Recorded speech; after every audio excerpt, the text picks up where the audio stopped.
Hello. तो आज हम देखेंगे ये जो क्वेश्चन है एरोडो का। इसमें दिया गया है कि a horizontal plane supports a stationary vertical cylinder of radius r and disk A। ये है रेडियस r वाला एक वर्टिकल सिलेंडर, और ये A disk A attached to the cylinder by a horizontal thread AB of length L naught। An initial velocity V naught दिया गया is imparted to the disk as shown in the figure। How long will it move? Time पूछा है ताकि ये जो है ये disc वो जाके सिलेंडर को हिट करे, और फ्रिक्शन को एब्सेंट माना गया है। सो ठीक है। तो पहली बात तो ये जो भी इवेंट हो रहा है वो एक हॉरिजॉन्टल प्लेन में हो रहा है, तो पोटेंशियल एनर्जी में कुछ भी चेंज नहीं हो रहा है। ठीक, एक ही प्लेन में हो रहा है, तो पोटेंशियल एनर्जी में कुछ भी चेंज नहीं हो रहा है। अब बात रही ये जो डिस्क है, ये हमारा सिलेंडर है, ये टॉप व्यू है, और इधर कहीं हमारा वो डिस्क है, ये ए है, ये बी है डिस्क, और इसको ऐसे हम छोड़, हमने इसको ऐसे इम्पैक्ट किया वी वेलोसिटी वी नॉट। तो क्या होगा, एट द एंड ऐसे ऐसे घूमेगा वो पूरा।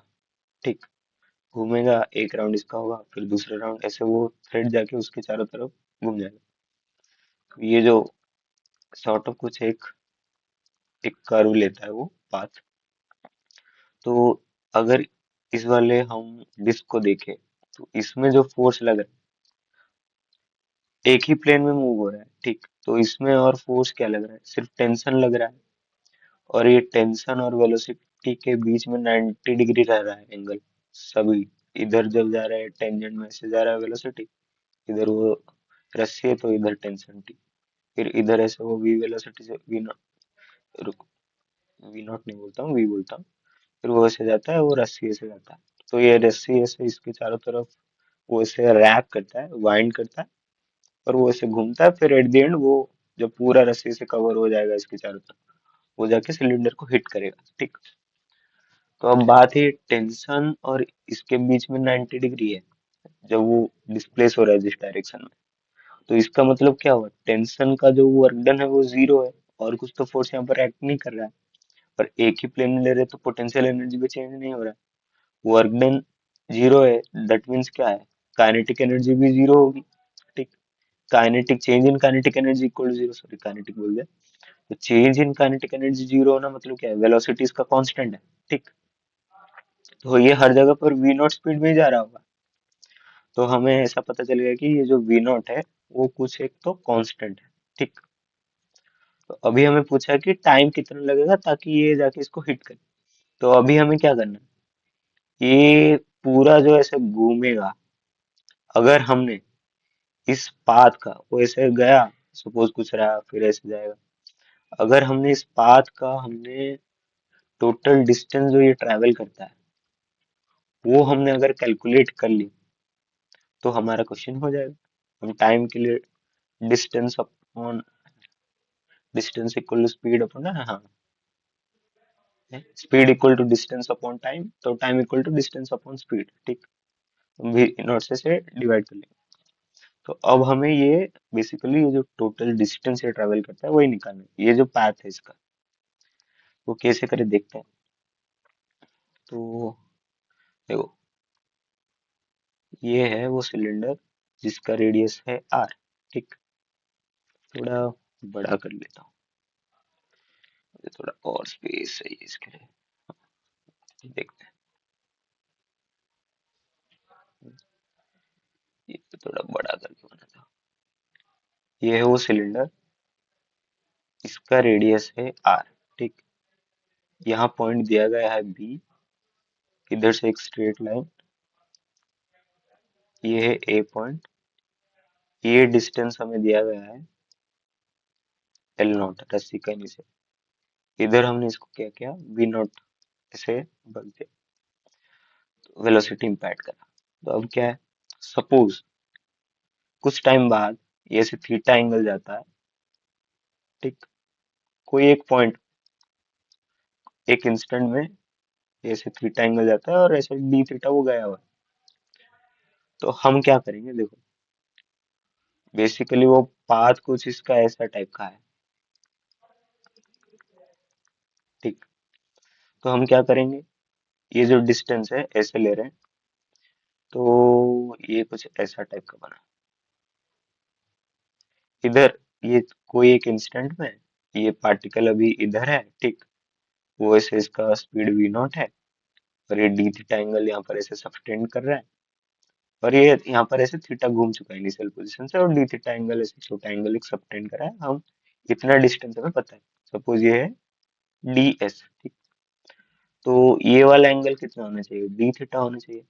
अब कैसे होगा, तो तुम कुछ ऐसे देख सकते हो, सपोज ये हो गया अल्फा एंगल, कुछ ऐसे एक सर्कल टाइप का है, और यहाँ कुछ कुछ अल्फा एंगल सबटेंड हुआ है।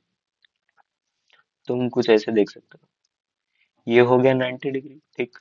अगर मैं यहाँ से ऐसे एक ड्रॉ करूँ, तो ये है 90 डिग्री, तो ये बन जाएगा 90 डिग्री माइनस अल्फा, क्योंकि ये 90 डिग्री है, इन दोनों का समेशन 90 डिग्री होना चाहिए, ये अल्फा बन जाएगा। और अगर इसके साथ हम देखें, क्योंकि ये दोनों पैरेलल लाइन में है, तो ये क्या इधर अल्फा बनाएगा, ये वाला जो लाइन है वेलोसिटी का लाइन, ये इस वाले के साथ अल्फा एंगल बना रहा है। अगर इसको मैं घुमा दूं थोड़ा, तो ये वाला सिनेरियो बन जाएगा, और अल्फा की जगह हमारा डी थीटा है तो ये एंगल कितना होगा, डी थीटा होगा। तो अभी हमें चाहिए, अगर हम ये वाला जो डिस्टेंस, ये वाला जो है,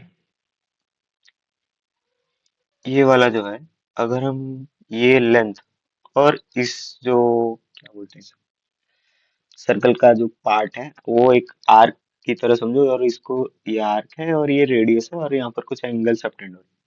अगर हम ये निकाल दें, ये वाला रेडियस, तो हमें एंगल है, तो हमें डीएस मिल जाएगा, ठीक। तो ये कैसे निकाले, देखो, ये आर इसका रेडियस गिवन है, और थीटा एंगल गया हुआ है, दैट मीन्स ये जो आर्क लेंथ है, ये कितना है, ये है आर थीटा। तो आर थीटा अभी कवर हुआ है, तो टोटल है बी और ए के बीच डिस्टेंस एल नॉट उस रस्सी का, उसमें आर थीटा कवर हो चुका है। तो रिमेनिंग कितना रहा, L not minus R theta, जो कि ये है। ऐसे सोचो ना, एल नॉट इधर है, उसका आर थीटा इधर जाके ऐसे कवर हो गया, फिर बाकी का जो है वो ऐसा कुछ, पर मैं अलग से दिखाऊं ऐसे, ये एल नॉट था, उसका इधर कुछ कवर हो गया आर थीटा, और बाकी जो है वो यही डिस्टेंस है, ठीक। तो वो हो गया L not minus R theta. तो L not minus R theta वो रेडियस बन गया, कितना एंगल सबटेंड करा है, डी थीटा। वो आर्क लेंथ कितना है, डीएस। अब जो थीटा है, अब अगर हम इसको इंटीग्रेट कर ले लिमिट के साथ, तो हमें टोटल डिस्टेंस इसका पता चल जाएगा।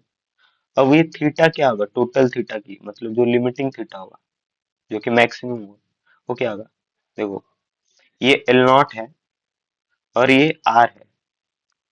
तो सपोज ये ऐसे कुछ तो ऐसे थीटा वो घूमा एक दो बार तीन बार ऐसे घूमा, घूम के जाके वो एल नॉट कवर हो गया। तो basically R theta equal to L not है। थीटा में ऐसे लिमिटिंग टिल्डा ऐसे कर देता हूँ, ताकि ये थीटा का वो जो अपर लिमिट है वो डिसाइड करे, ठीक। तो आर जो थीटा टिल्डा है वो एल नॉट होगा, तो थीटा टिल्डा क्या होगा, एल नॉट बाई आर होगा, मतलब अपर लिमिट होगा एल नॉट बाई आर।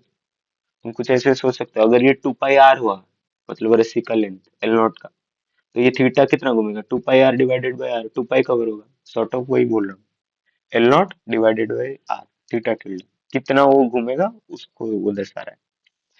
तो अब अगर हम देखें, इसको इंटीग्रेट कर रहे हैं, DS initial zero, final S ले रहे हैं जीरो, थीटा भी इनिशियल क्योंकि हम उस पोजीशन से ले रहे हैं, और फाइनल कितना है, एल नॉट बाई आर।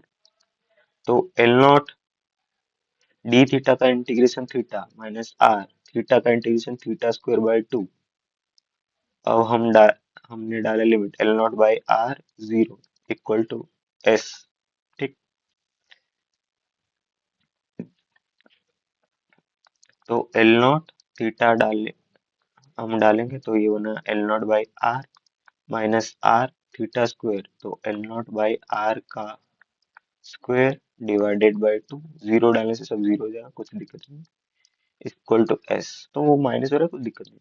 तो कि ये क्या बना, ये बना L not square by R minus, ये बना L not square by two R, R square R एक कटा, तो two R equal to S.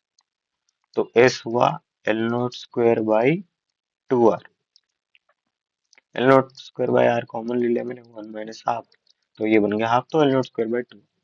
तो ये जो डिस्टेंस वो ट्रैवल कर रहा है उसका जो पाथ होगा ऐसे टाइप का, फिर अगर वो ले रहा है तो फिर एक ऐसे टाइप का, ये जो पाथ हुआ वो हो गया L not square by two R, और वेलोसिटी उसका कांस्टेंट है और वो उसी पाथ में ट्रैवल कर रहा है।